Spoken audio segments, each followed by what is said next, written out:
Hello ways அனைவருக்கும் வணக்கம். கன்னிராசி அன்பர்களே, நீங்கள் இப்படிதான். கன்னியா ராசி ராசிசக்கரத்தில் 6வது ராசி. கன்னிக்கு ராசிநாதன் புதன், 10 குடையவனும் புதனே. ஆக இந்த ராசிக்காரர்கள் புத்திஜீவியாக பணம் ஈட்டி பெருமையேற்றுவர். நாவன்மை, செல்வம், குடும்பம், சேமித்த புண்ணியங்களின் அளவு ஆகியவற்றில் சரிவு இருக்கும். அதாவது போதுமான அளவு பூர்வ புண்ணியம் சேமிக்காதவர்கள் கன்னிராசியில் பிறக்க நேரிடும்.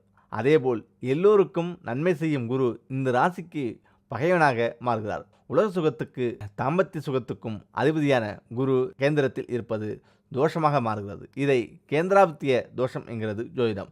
கன்னியின் ராசினான புதன் இரு ராசிகளிலும் மீனம், கன்னி இருவரின் இணைப்பு நீசபங்க ராஜயோகமாக மாறுவதால் ஒருவரின் குறை மற்றவரால் நிறைவு செய்வதாக அமையும். இந்த நிலை கன்னிராசிக்காரர்களுக்கு சிந்தனையும் பொருளாதாரமும் சரியாமல் இருக்க உதவும்.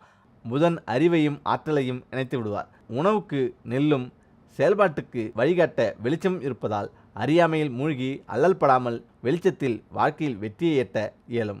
பதற்றமில்லாமல் நிறைமனதோடு வாழ்க்கை வாழும் வாழ்க்கை அமையும். பெண்களுக்கே உரிய வெட்கம், எல்லோரும் தன்னை கவனிக்கிறார்கள் என்ற எண்ணம், பெண்மைக்கு உகந்த உடல் வளம், மென்மை, விவசாயத்தில் ஈடுபாடு ஆகிய பண்புகளை இந்த ராசியில் பிறந்தவர்களிடம் காணலாம். புதன் ஐம்பெரும் பூதங்களில் நிலத்தை சுட்டி காட்டுவதால் பொறுமையும் அசையாத நம்பிக்கையும் எடுத்த காரியங்கள் முடிப்பதில் உறுதியும் தென்படலாம். கல்விக்கு காரணான புதன் பலம் பொருந்தியிருந்தால் அறிஞனாகவும் விஞ்ஞானியாகவும் திகழ்வார். சுக்கிரன் உச்சனாக இருந்தால் செல்வந்தனாகவும் உலக சுகத்தில் திகைப்பவராகவும் இருப்பார்கள். சுயநலத்தை பெருக்கும் வேலைகளை ஏற்பார்கள். ஆறாமர யோசனை செய்து செயலில் இறங்கும் இயல்பு இருக்கும். பிறரது உதவியில் தனது எண்ணங்களை நிறைவேற்றிக் கொள்ளும் மனம் இருக்கும். அளவுக்கு மீறிய நெருக்கத்தை யாரிடமும் வைக்க மாட்டார்கள். சுயநலத்தை ஒட்டி பொதுநல செயல்பாட்டில் அளவோடு இறங்குவார்கள். பணம் செலவழிப்பதில் சுணக்கமும் சேமிப்பதில் அளவு கடந்த ஆர்வமும் இருக்கும். தனக்கு நிகரான ஒருவரை புகழ்வது பிடிக்காது.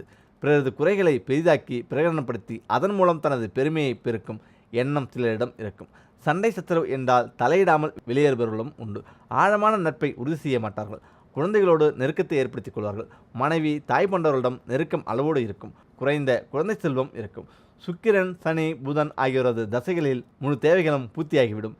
சனி பலம் பெற்றிருந்தால் செழிப்பான வாழ்வு அமையும். சுக்கிரனுக்கோ புதனுக்கோ நீசபங்கம் அமைந்தால் மக்கள் தலைவனாகவோ செல்வ சீமந்தனாகவோ அரசனாகவோ மந்திரியாகவோ இருந்து புகழை எட்ட வாய்ப்பு இருக்கும். தான் ஏமாறாமல் இருக்க எல்லா காரியங்களிலும் தனி கவனம் இருக்கும்.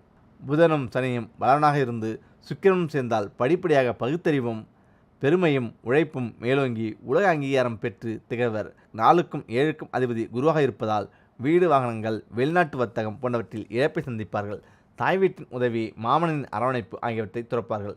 பும் புதாய நம, சும் சுக்ராய நம, சம் சனச்சராய நம என்று சொல்லி மூவரையும் வணங்கலாம்.